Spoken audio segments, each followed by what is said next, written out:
چلے جاتے ہیں، ایک فلیش میں 10 روپے لے کر وہ 10 روپے میں ہمیں کتنا کچھ گندا مواد بھر کے دے دیتا ہے، فلمیں بھر دی، ڈرامے بھر دیے، گانے بھر دیے، اب وہ ایک فلیش لگتی ہے اور سارا کچھ دیکھا جا رہا ہوتا ہے۔ تو یہ فلیش کو بھرنے والا بھی کیا ہے؟ بے حیائی کو پھیلانے والا۔ گانے بھر کے دینے والا بھی کون ہے؟ بے حیائی کو پھیلانے والا۔ یہ جتنے ذریعہ استعمال ہوتے ہیں بے حیائی کو پھیلانے کے، تو وہ سارے کے سارے اس کیٹیگری میں آ جائیں گے۔ اب ہم دیکھتے ہیں اس آیت میں اللہ تعالیٰ میں بے حیائی کے حوالے سے کیا کہہ رہا ہے؟ بے شک جو لوگ تم میں سے بے حیائی کو پھیلاتے ہیں۔ میرے خاندان میں ہاف بازو آج تک کس نے نہیں پہنے تھے؟ میں نے سلوا لیا۔ میں نے کیا کیا؟ بے حیائی کو پھیلایا نا۔ میرے دیکھا دیکھی آٹومیٹکلی بہت سے لوگ پہنیں گے۔ میں نے ٹخنے سے اونچی شلوار کر لی، میرے دیکھا دیکھی بہت سے لوگ کریں گے، ٹھیک ہے نا؟ بے حیائی کو پھیلانے والے نہ بنے۔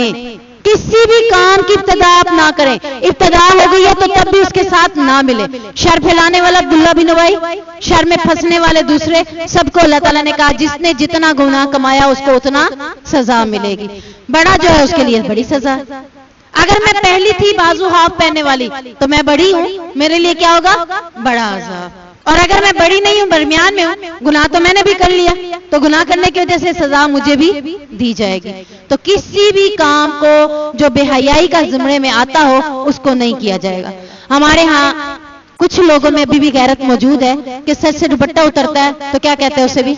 بڑی بے حیا ہے، سر پہ دوپٹہ نہیں رکھتی، اسے بھی بے حیائی میں شمار کیا گیا۔ لیکن بازاروں میں ایسے چلے جائیں، گلی کوچوں میں ایسے نکل جائیں، فنکشنوں پہ ایسے کھڑے ہو جائیں، غیر محرموں کے سامنے ایسے کھڑے ہو جائیں، بے حیائی ہے، حیا نہیں ہے۔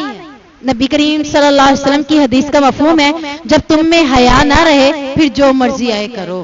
یہی بات ہے نا۔ اب جب ہم جو مرضی آئے کر رہے ہیں نا تو سمجھ لیں کہ ہمارے اندر کیا نہیں ہے؟ حیا نہیں ہے۔